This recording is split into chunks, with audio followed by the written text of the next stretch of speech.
વલસાડના ધરમપુર ચોકડી ઓવરબ્રિજ ઉપર એક બાઇક ચાલક અજાણ્યા વાહનની પાછળ અથડાતા બાઇક ચાલકનું ઘટના સ્થળે મોત. તારીખ 16 ડિસેમ્બર સોમવારના રોજ 5:45 કલાકની મળતી માહિતી મુજબ વલસાડના ધરમપુર ચોકડી ઓવરબ્રિજ ઉપર બનેલી અકસ્માતની ઘટનામાં સુરત તરફથી હોન્ડા કંપનીની શાઇન બાઇક નંબર GJ05KQ7866 નો ચાલક પોતાની બાઇક લઈ વાપી તરફ જઈ રહ્યો હતો.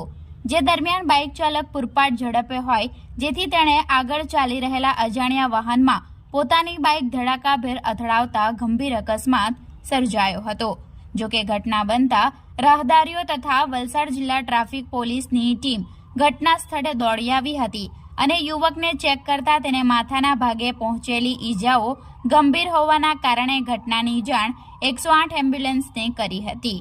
108ની ટીમ તાત્કાલિક ઘટના સ્થળે દોડી આવી યુવકને ચેક કરતા તેને મૃત જાહેર કર્યો હતો. જોકે ત્યારબાદ ખાનગી એમ્બ્યુલન્સ સંચાલક સાગરભાઈને ઘટનાની જાણ કરી એમ્બ્યુલન્સ મારફતે લાશનો કબજો મેળવી તેને વલસાડ સિવિલ હોસ્પિટલમાં પીએમ હેઠળ ખસેડવામાં આવી હતી.